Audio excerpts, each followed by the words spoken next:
watching KOCT Television in Oceanside. This program is brought to you by the City of Oceanside. The following program does not necessarily reflect the views, opinions, or policies of the City of Oceanside, its elected officials, KOCT, its board of directors, or staff. I'm CJ Demento, host of Oceanside Spectrum. I'm happy to be here with you and excited to introduce you to the March edition of Oceanside Spectrum. First, we have Marley Wright, El Camino High School U.S. Presidential Scholarship Candidate. Amazing. And next, we have Oceanside Police Department Chief Fred Armijo updating us on a new valuable crime mapping tool. And we'll welcome the new CEO for Women's Resource Center, Stephanie Miller, here to share about that organization established in 1974. And Kevin Shin, co-creator of the SoCal Asian Pacific Islander Festival, is here to tell us all about this new cultural festival set in Oceanside. So stay tuned because Oceanside Spectrum starts now.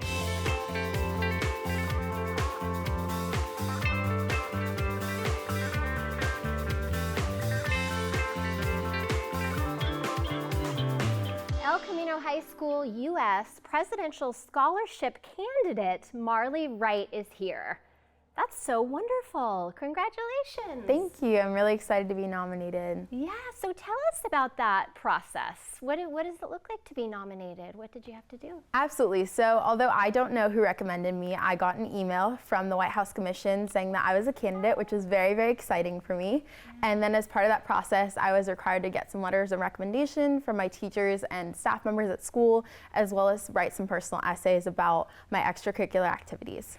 Wow, so you are a busy girl. Definitely. Lots of different activities. Tell us about some of the things that you do. Absolutely. So at school, I'm involved in the National Honor Society. I'm the captain of our academic team, which is super fun. I was a softball player, and then I'm also Miss San Diego's Outstanding Teen, which is a preliminary to Miss California. Wow. Miss San Diego Outstanding Teen. Yes. Tell us about that. Wow. Yes, that's so outstanding. I earned the title in January, which was very exciting. And part of that was a talent competition, which I hadn't done before. I've done a couple scholarship competitions before, but nothing quite this big. And so I wrote my own hip hop monologue freestyle, and it turned out to be something really, really great and something that I'm really, really proud of. And it was kind of inspired by Hamilton and Lin-Manuel Miranda's style of writing, so it was very, very exciting. Oh, wow. I would love to have you back and do some of that. Maybe one line? It's a little bit about myself, so it's an introductory. So it's something that I'm really proud of that I wrote myself. Wow. That's amazing work. Thank you. Yeah. So what are the next steps with both of those processes? Absolutely. Yeah. So for the Scholars Program, I'll submit my application for consideration. And then in the late spring, hopefully I'll find out whether I'm a finalist and I'll be receiving a presidential medal or not. And then with Miss San Diego, I'll be competing at Miss California's Outstanding Teen Competition in June, along with the other young ladies from across the state who will be representing their cities as well. Wow, and you'll be doing the same talent? I will. I'll be doing the that? same talent, and then in the meantime, I'll be attending various events throughout San Diego County and representing my title at my social impact initiative, which is called Power to the Pools, and it focuses on water safety and drowning prevention because I'm a lifeguard. So tell us a little bit more about that. That's something that you've started to create, you've come up with? Yeah. Absolutely. So water safety has always been something that's really prominent in my life and really important to me. My mom was a lifeguard and a swimmer when she was younger, and I always grew up around water. So when I was thinking about what kind of job I'd like to have as I got into high school, I thought about swimming, and what better way to give back to my community than to do something that I'm passionate about. So I've taught swim lessons the past summer, and I've had such a great time, and being able to share that with all of San Diego County has been something that I'm looking forward to. Wow, amazing. So the nonprofit, what kind of work does it? Does educational work? Absolutely. So with that, I'm hoping to host some events throughout the city and throughout San Diego County. And it's basically kind of my choice of what I would like to do with it throughout my year, which is very exciting. Yeah. I have a great executive director who's helping me create some awesome things for the county. Amazing, amazing. So what do you attribute all of these incredible accomplishments to?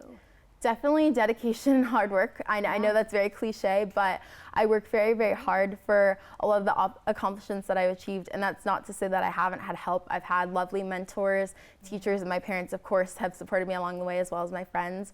And so I've worked really, really hard with them to make sure that I'm my best self and I can achieve whatever I'd like to. Well, you have a very bright future. Thank you. And what does the future look like? I know you're looking at different schools and the path ahead. Yes, so I applied to a bunch of different schools, so I'm hoping to get some acceptances back. I just got accepted to my first school, Westmont College in Santa Barbara, which is very exciting. I'm hoping to get some more and then try to make a decision based off where I get in. Try not to get my hopes set on one specific college, which is hard, but I'm hoping to double major in political science and biology. Well, they would be so lucky to have you. It's been a pleasure to meet you. Thank you. Yeah, I cannot wait for you to share that you've won these amazing accomplishments. Thank you. We'll see. Thank you. I'm very excited. We'll be right back with our next guest.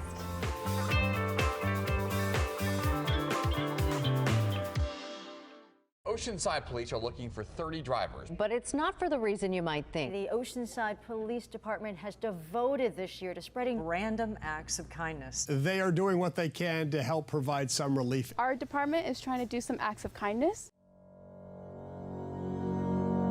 Most often, interactions with police typically mean something bad has happened. We've been in an accident, the victim of a crime, or we may be receiving a ticket.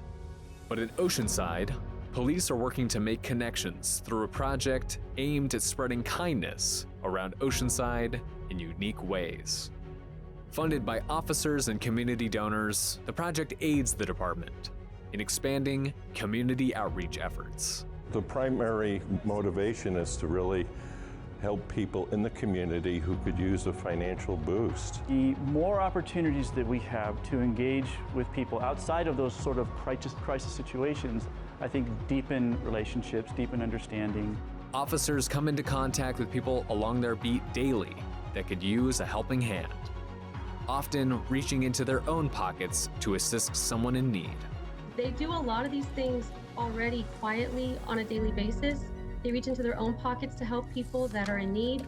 And so now this gives them an avenue when they have those opportunities arise to help people. It's a cool experience to get out in the community and make people smile and serve in a different way. Oceanside Police, working to connect with community and help change lives in Oceanside, one act of kindness at a time.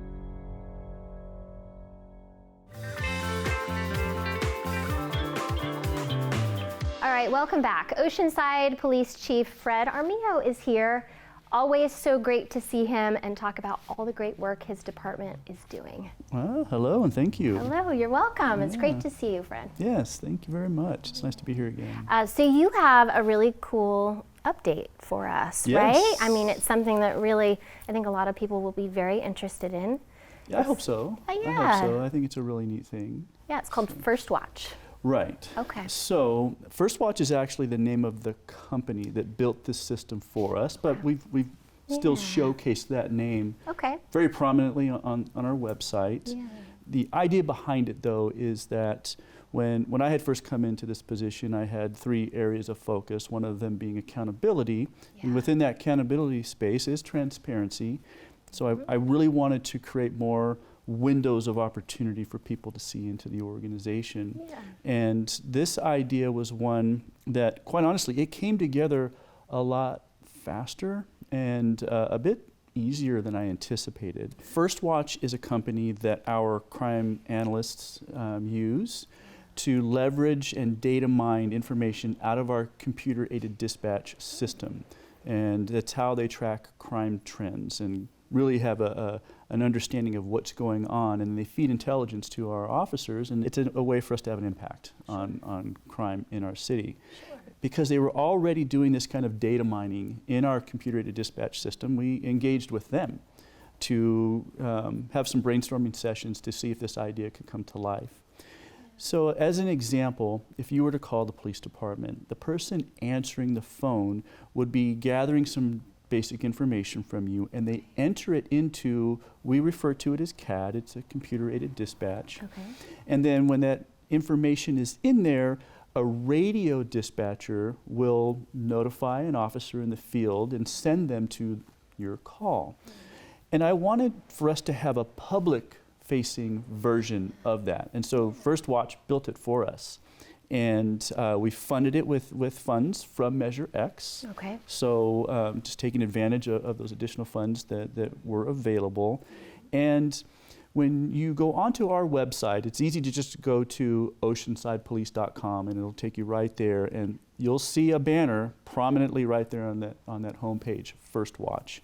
And when you go there, you're going to be able to see in 3 different time elements, the last 12 hours, the last 24 hours, and the last 48 hours of calls for service information in our city. And you can actually drill down to specific locations.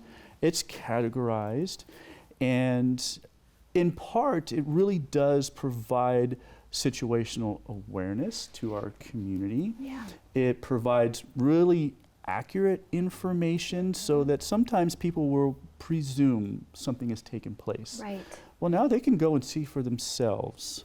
And what we try to do is have the crime types be a bit generic for some issues. So, for example, I was really concerned about a balance of somebody's personal information yeah. versus wanting to inform the public. So very sensitive crimes such as child molestation, sexual assault, those kinds of things. We have a generalized categorization of those.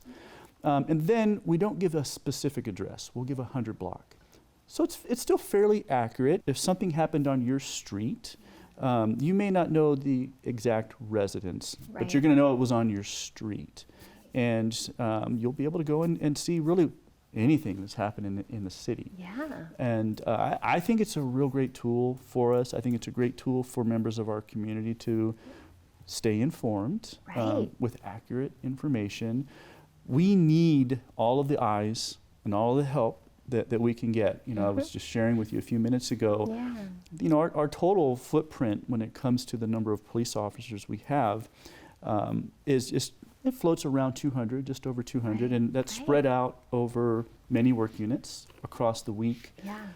And the size of our city isn't small. 170,000. Yes, 42 square miles. It's a big area. No entity such as a police department can maintain public safety without the help of our public. And so this is one way.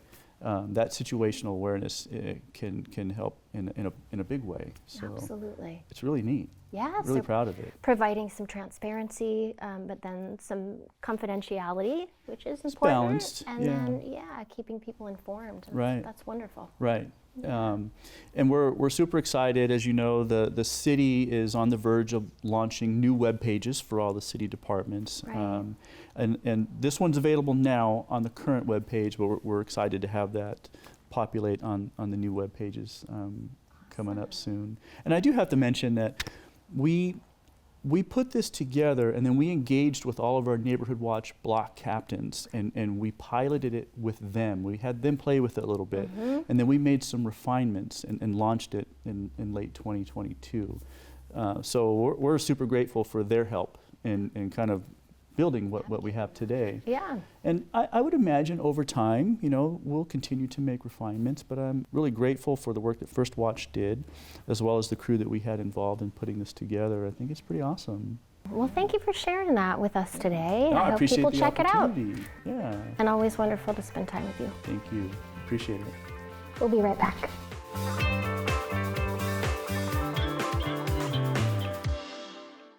This is Did You Know on KOCT. Did you know you can intern with the award-winning staff at KOCT?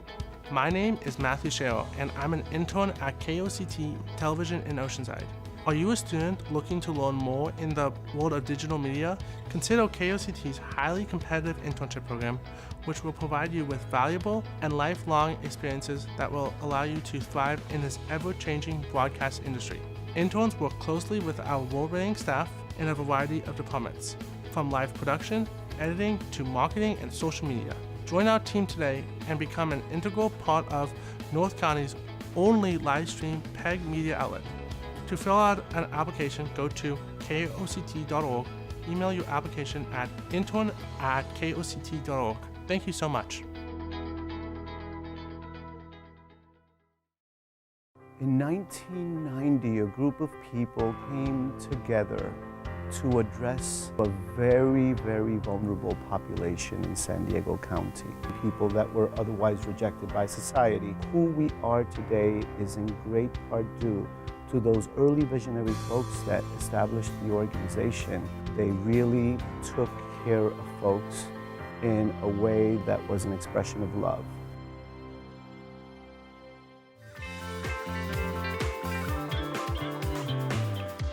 Welcome back. We have Stephanie Miller, new CEO of the Women's Resource Center. She is new to the organization, but with lots of experience coming to Oceanside and working at the WRC. Yeah, welcome. Thank you for having me and being able to highlight WRC. Yeah, I'm really excited to hear from you because you have a lot of experience. WRC has amazing programs and support, but you have visions for it too. So where should we start? Should we start with the current services and mission of Women's Resource Center? So we have a 28-bed emergency shelter. It's only for 28 days, and it's for individuals and families. We also have transitional housing, 24 units of transitional housing. It's only for individuals with minors, so it's not available for individuals to stay.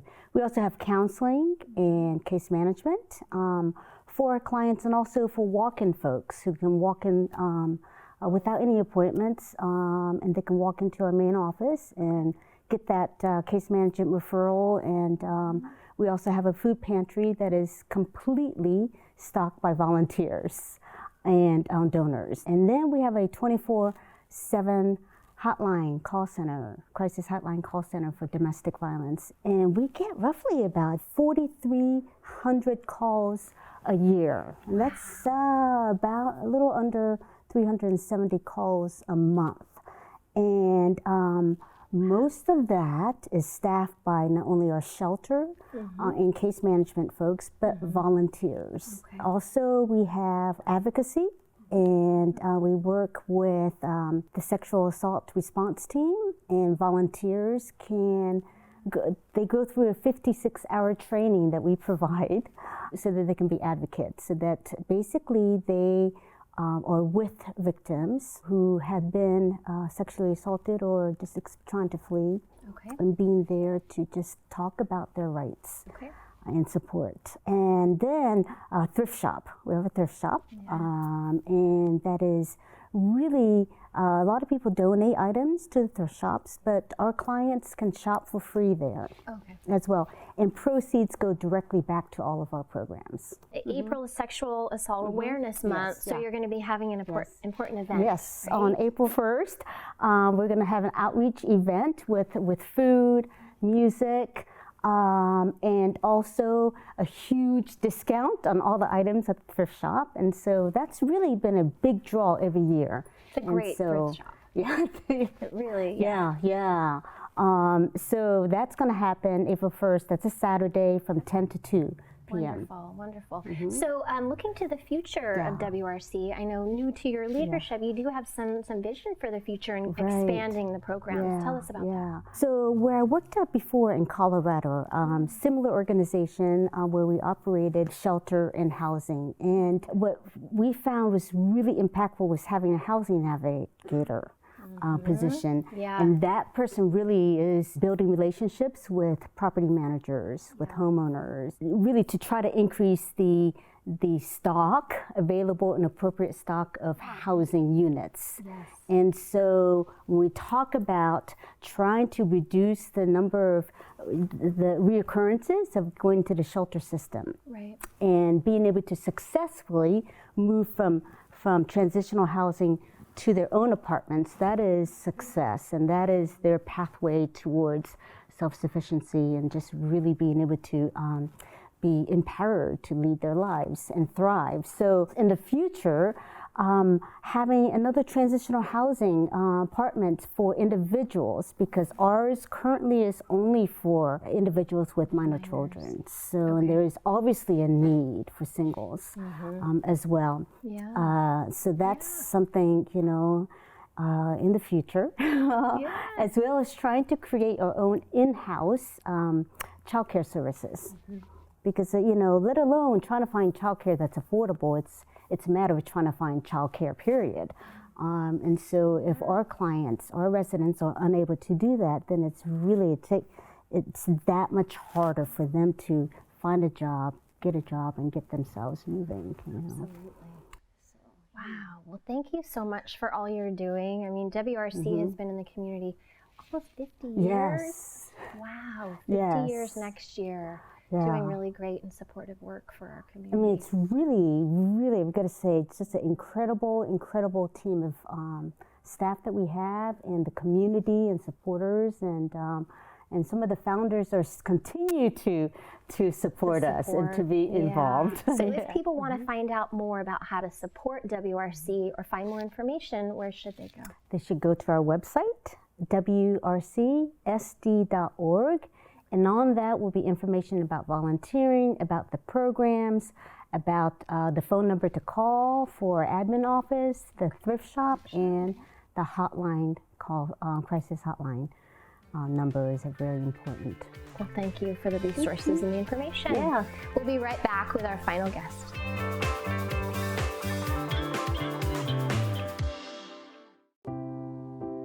Today really kicks off our celebration this year of our 225th anniversary here at the Mission. And so it's just really a way for us to bring in the local media and our local community, share with them what we'll be doing throughout the year to celebrate this historic event here at the Mission. The proclamation was really important to help get that word out. This is a very important historic site, the King of the Missions. It has kept its character and it's kept its importance in the community. To get the word out about this very precious place, it means a lot to me. I think it's a very important way of acknowledgement of the mission, but beyond that, it's acknowledging the fact that the Lusanian people are still here, very much a part of the present day as well as the past, and we're looking to the future here. Part of our responsibility is to continue to have the Mission be part of a generational event for families that have been here for years. That's the most important thing for us.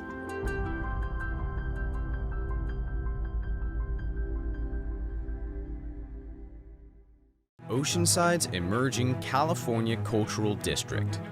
Oceanside was selected as one of the first 14 cultural districts in the state of California. We've been championing the art of Southern California for the entire cultural community to celebrate. The creatives, the artists, the artisans that exist here and do amazing work, it's really incredible.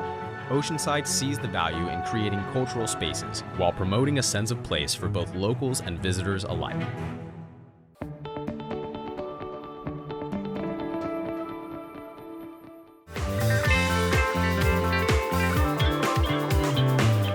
Welcome back. Kevin Shin is here, the co-creator of the SoCal Asian Pacific Islander Festival and owner of the Switchboard Restaurant and Canvas Bar in Oceanside as well. Wonderful to have you here. Thanks for having me. Tell us about you. You're a proprietor, downtown Oceanside, came up with an amazing idea to create a festival. Yes, yeah. So when I opened up the Switchboard, I was wondering with that like Hawaiian Korean fusion, how it would be received in the community. Yeah.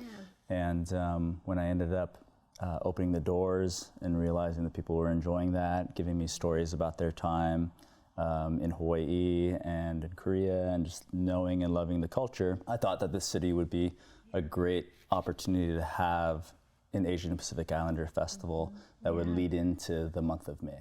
Yeah, so you're making it happen. Trying, yeah, we're getting after it. We have a good team together right now. Yeah, tell us about who's behind the scene doing a lot of work, I know, to make a festival happen. Yeah, the other co-creator is Elima Cam Martinez. She is the founder of Umeke. It's a nonprofit organization that helps to educate and preserve the Hawaiian traditions and culture. So we kind of used that philosophy and springboarded that feeling for this festival. It's really an opportunity for us to come together and educate everybody in a fun manner, in a festival setting, in order to learn about all the different cultures around the Pacific. So what does that look like from a festival setting? I mean, it's going to be a large-scale gathering with educational and other pieces. So tell us a little bit more about what we could expect at the festival. Yeah, it's a pretty decent size. So we're using the footprint of the Civic Center and taking it up to Pierview Way to the Oceanside Museum of Art. Great. We're incorporating Artist Alley as the contemporary side of the API cultures. But traditionally, we're using the fountain area as an opportunity to see how all the cultures originated from, and leading into the public library, which you might know of, where we can learn more about the different literacies, reading, writing, the spoken word of each different dialect. And this is coming up. This right? is happening real fast. So Saturday, April 29th. It's the last weekend leading into the month of May, which is the Asian and Pacific Islander Heritage Month. We'll have 2 performance stages. We'll have a martial arts stage. The Oceanside Museum of Art will have curated experiences along with some adult beverages. There'll be an opportunity to learn about the processes of sake and possibly Japanese whiskeys, and just a little bit more of an adult setting when you're over there. And food? Food, yeah, vendorships across the board. We're still looking for a few more, so if anyone wants to check it out, they can go to our website. Other than that, live music, plenty of arts, just a really good time, family orientated. So children are more than welcome. We'll have a cultural passport center where they can scavenger hunt and get prizes and kind of just enjoy the whole setting. So fun for the whole family. Mm-hmm. You could go down to the festival and spend a couple of hours doing different types of events and activities. Yeah, it's all day. So it's 10 a.m. to 5 p.m. And then we have the local business community as well. They're planning on making different events take place within their own suites and establishments. Down there in the California Cultural District. In the California Cultural District, yeah. Cultural District. Amazing, great. Such a wonderful addition to that district and to the festival programming that happens. Yeah, the city of Oceanside's perfect for this event. You look out into the side of the ocean, and on the other side is the whole Asian and Pacific Islander community. So no better place. So if people want to find out more, they go to the website? Super easy one, apifestival.com. Thank you, I can't wait. Thank you, see you soon. And thank you for watching this edition of Oceanside Spectrum with so much great community information and amazing people. If you would like to be a guest on the show, please visit koct.org/spectrum to find out details on how your nonprofit can be a part of Spectrum. Stay up to date with all things North County by visiting koct.org. Thanks, and take good care.